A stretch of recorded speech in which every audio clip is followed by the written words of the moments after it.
Muy, pero muy buenas noches, sean ustedes bienvenidos a La Clave. Hoy tenemos un programa realmente muy especial con un eje que lo marca la urgencia informativa y la densidad informativa de lo que ha pasado en México con epicentro en Jalisco, pero que se ha extendido a una cantidad, más de 10, 12 estados de ese país. Por supuesto que además de la columna editorial que va a tratar de darle un debate político, una formación política, tenemos la gran posibilidad de entrevistar en un ratito nada más al doctor Carlos Rucauf.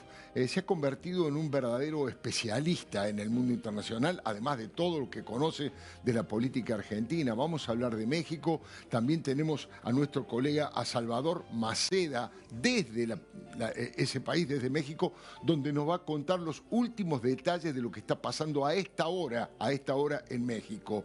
Y por supuesto después vamos a tener la posibilidad de conversar con un experto, tal vez el máximo experto en la Argentina en ciudades, es el titular de la maestría de la UBA de ciudades, Fabio Ketlas. Nos vamos a hablar de lo que son los asentamientos en América Latina. Pero déjeme que le cuente dónde estoy parado desde el punto de vista editorial. Mire, en los últimos meses se hizo mucho más en la lucha contra el narcoterrorismo que durante años. Bajo el liderazgo de Donald Trump se pasó brutalmente de las palabras a los hechos.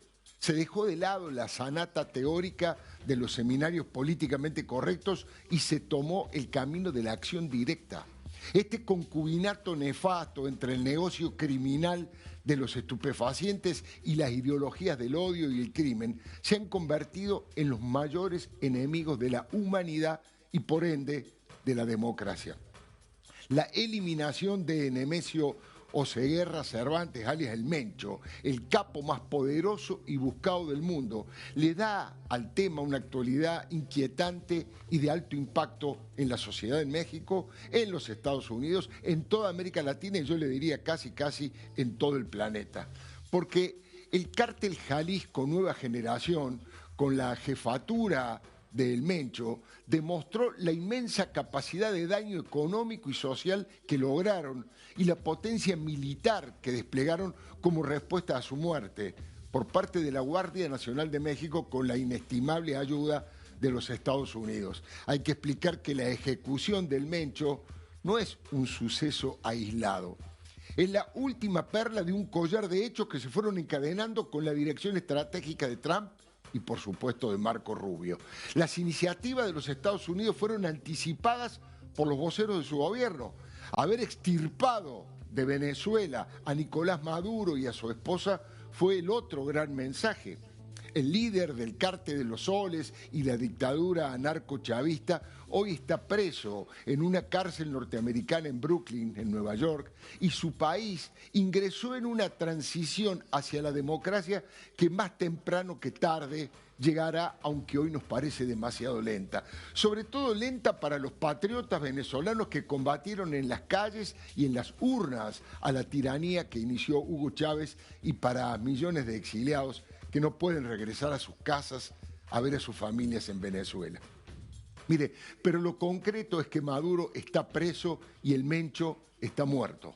Hubo otras medidas que no se pueden ignorar. El bombardeo por orden de Trump de lanchas y de barcos. Hoy mismo hubo bombardeo de lanchas que transportaban cocaína y otras sustancias prohibidas.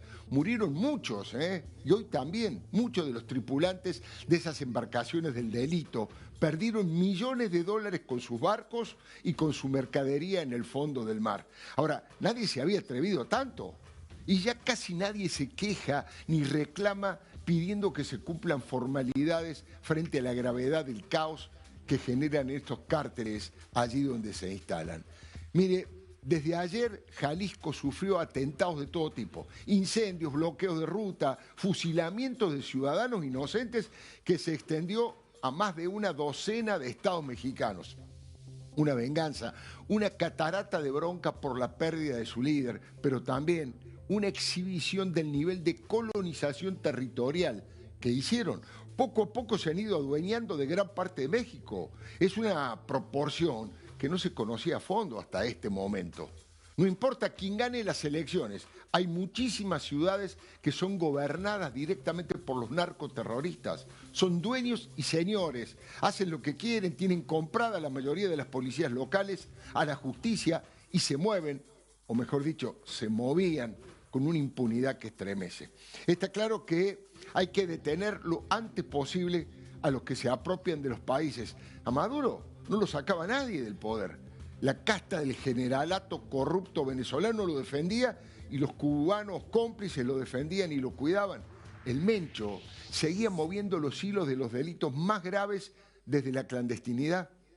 Se escondía disfrazado de campesino, cambiaba su custodia semanalmente y estaba siempre armado hasta los dientes, además de ser dueño de un salvajismo y de una crueldad que le permitió matar a todos sus competidores hasta llegar a la cima del cártel.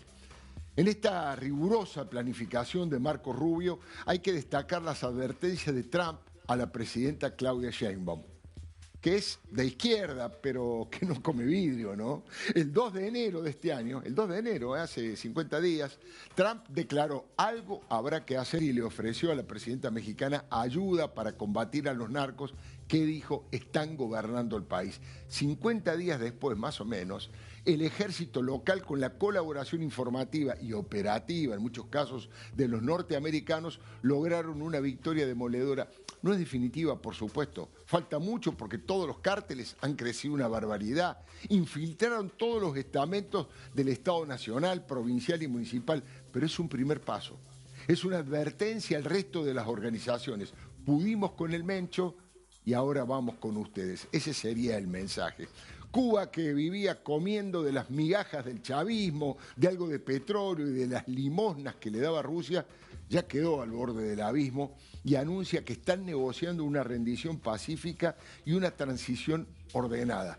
Patria y vida en lugar de patria o muerte. Con todo esto, hoy se puede decir que Estados Unidos y la región hoy están un poco más seguras, con menos injerencia del narcoterrorismo y con más esperanza en liquidar totalmente y para siempre este flagelo.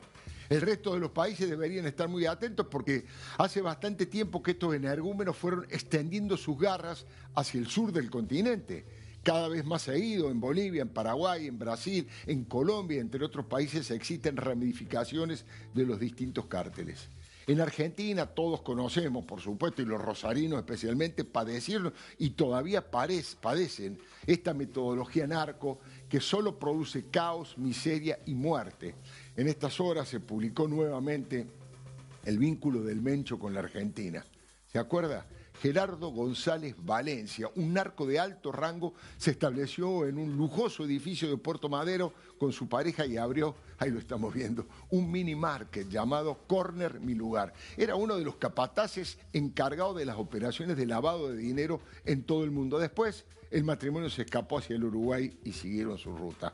Ayer también se conoció que en Entre Ríos desbarataron un plan para asesinar a un ministro, el ministro de Seguridad, nada menos, Néstor Roncaglia, a un fiscal y a un juez en la provincia.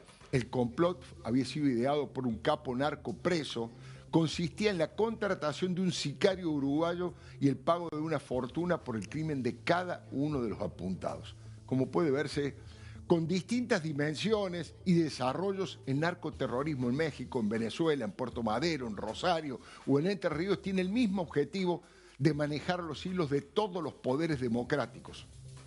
Son criminales salvajes, destruyen y prostituyen todo lo que tocan y no hay otra forma de combatirlos de verdad que enfrentarnos, sí, con la ley en la mano, pero sin contemplaciones ni timideces. Donde se instalan los narcos, se marchita la democracia y la vida de los ciudadanos.